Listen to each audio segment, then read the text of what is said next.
again. Hello. So you're home for a change. Yes, I am. Finally, after, I don't know, 2 months or something. 2 months, yeah. I mean, I consider this like a 3-year tour. Yeah. With breaks in between and album recordings in between. It seems that it's working really well for you, and I see that The Few Against Many is going pretty well. Yeah. I think it's been the most well-received album of ours. Yeah. So far, you know, like if I judge from the first week sales were the strongest ones, and the feedback from the press, and we even charted in a few countries, so it was good. I'm sorry. And I was also wondering the actual title of the album. Was there a thought behind that? Well, it was an idea about kind of like it started from us as a joke in the band. Like sometimes it's just like you're few against many. You feel like it's such a struggle. You put in so much hard work, and in the end, you always get so much less or nothing. Most times, and that's just the music business for you. It's just harder and gets harder. And we're not a band that had an overnight success. We've been around for 10 years, making baby steps, album after album, touring hard. So. It was a little bit about that, about fighting the fight, kind of like that. Yeah. I actually took that line from the Conan the Barbarian movie.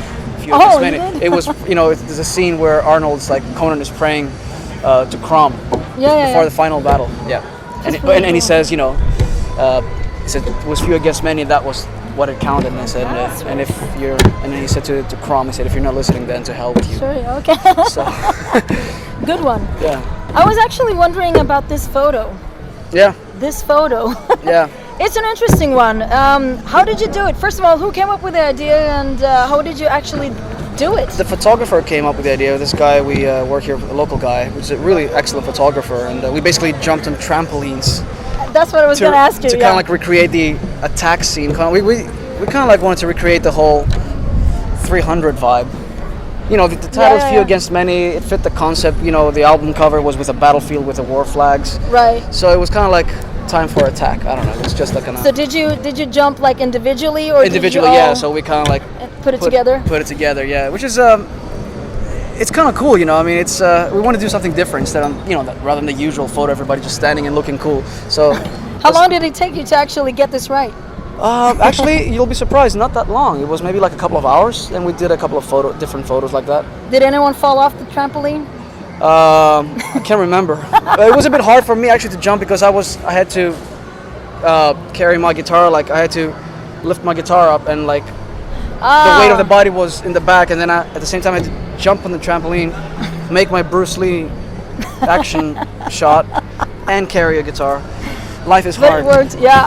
It was a pretty cool shot, actually. Yeah, thanks. I was wondering that you don't have any instrumentals on this one for a change, and that usually was one of your things. It was one of the traditions, yeah. Right, but why? I don't know. It just didn't come out right this time. We want to make an instrumental, and we want it to be really good. Yeah. And this time we just didn't have any music like that, so we whatever. Okay. The music is good enough. We like it, so no instrumental, whatever. Next album maybe. Was there any material left from everything you wrote that will be maybe on the next album, or you used everything pretty much? No, we had a couple of extra songs and some ideas that we left out. I have no idea if we're going to use it in the future. I mean, it's too early to say. But do you usually recreate stuff that you have left over, or do you just start scratch with every new album? Usually I like to start from scratch because I'll revisit the old ideas that I left out, and I'll be like, okay, now I know why I left that one out. So I'll be like, fuck this, start over again. And start over. Yeah. Is there going to be any more single videos or something for this one? Yeah, we're doing, we actually shot a video for Edge of a Dream, which is a song we did with Apocalyptica. Right, yeah. So we expect the video to be released sometime at the end of the summer, I guess, right before our European tour starts. Okay. Well, you're obviously a very touring guy. I mean, this is a very unusual situation for you to be home. Yeah. So if you're not out with Ozzy, you're out with Firewind. If it's not that, it's guitar clinics and stuff like that. So you're never home. So the next segment of this interview is actually going to be about the art of touring and traveling. Yeah.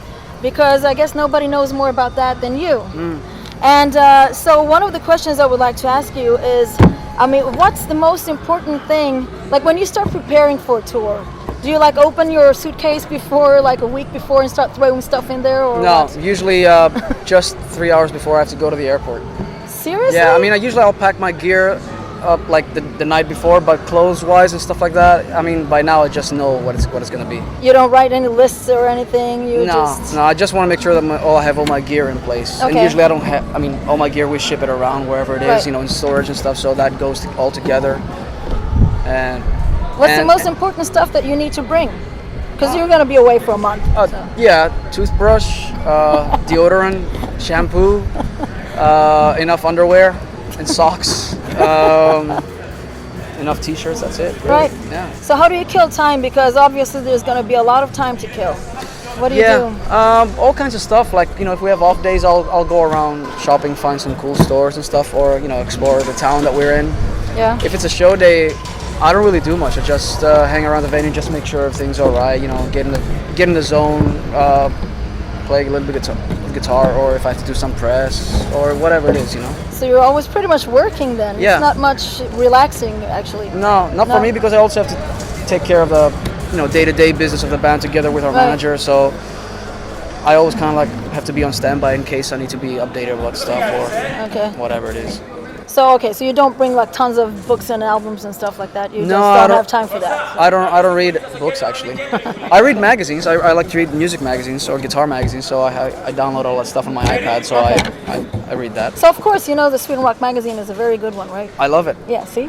I try. You know, when I was living in Sweden back in the day, I used to pick up Sweden Rock every month and try to, you know, learn Right. from Swedish Oh. by reading like that. You know, it was. Because that would be the only interesting way for me to look into another language, reading a metal magazine. How much Swedish do you actually know? Can you speak or do you just understand? I understand more than I can speak, basically. But I mean, I used to know a lot more, but it's been like 10 years since I left Sweden, so I Yeah. don't remember much. Of course, I know the bad words, and Of course. yeah, I know how to tease girls and shit like that, Exactly. or say stupid, embarrassing stuff. But and the usual, hello, good night, Yeah. blah blah blah, Right. whatever. All that. Obviously, one of the most important things when you're on tour is not to get sick. Yeah. Do you have any tricks how to avoid that, or what do you do if you actually do get sick? I actually, I take vitamins every day, like Okay. supplements and stuff like that. I make sure, you know, I get enough sleep. I eat properly. I get, you know, I try to eat as much salads or fruit if it's possible, and try to stay away from junk food, which is very hard to do when you're on tour because you never know where you're. You know, it depends where you're parked, what area, what you can find, what you have access, what kind of catering. It all depends every day, you know. Yeah. And if I do get sick, which is very early, because I get sick once every 3 years usually. But yeah, I mean, I have so much like a, what's the word, like Adrenaline or no, something? but anti. Oh, okay. The, you know, like, I get it. Yeah. yeah, I have so much of that shit that I don't really, you know, I can go from really hot to really cold weather and it won't really affect me, or I could, you know, I know some of the guys, like when we go to Japan or whatever, or when we go to South America, they get sick easily, but it doesn't really get to me for some reason.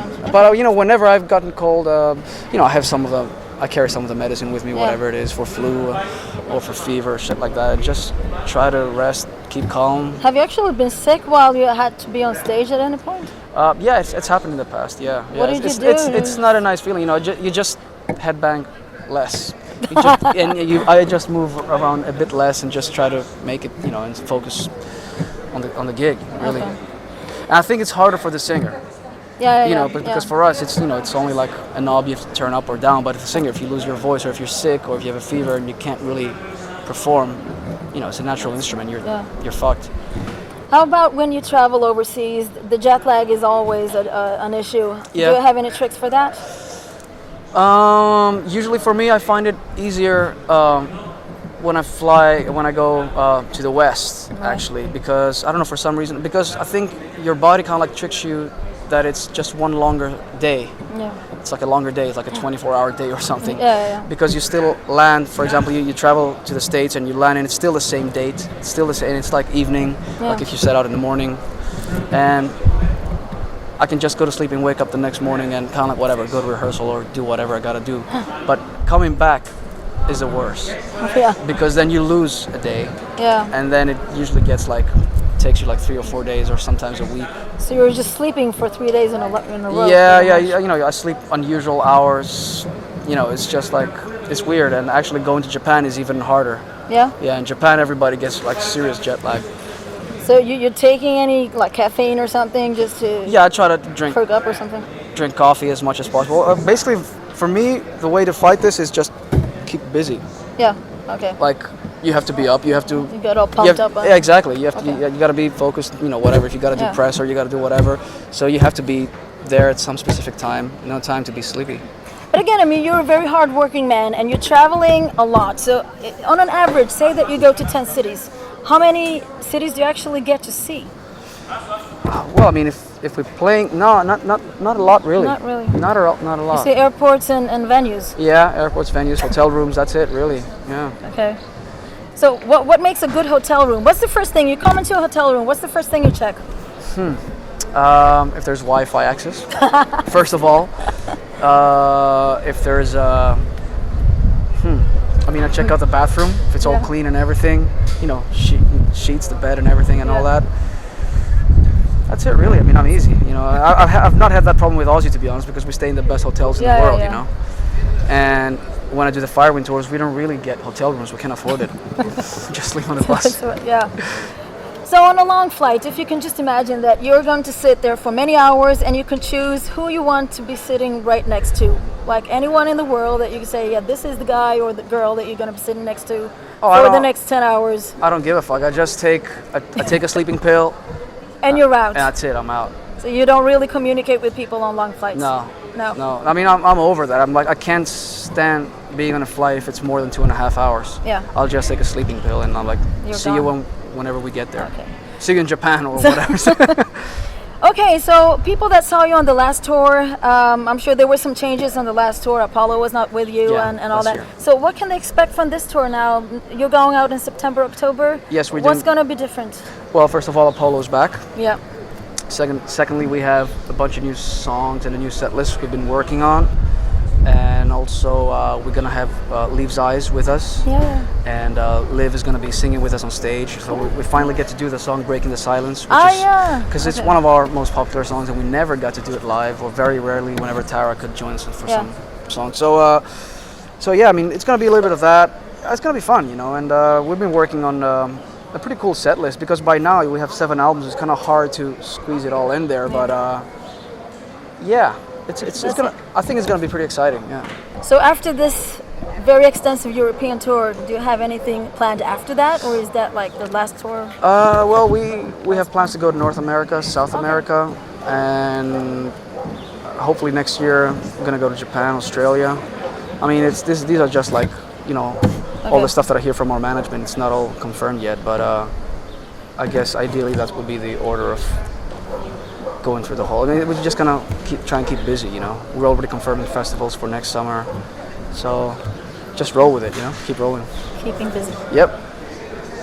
Good. Yeah. Perfect. We're done, and within the time frame also. Thank you very much. Tack så mycket. Tack så mycket. Did I say that on the last interview as well in the end? Tack så mycket. Yes, you did.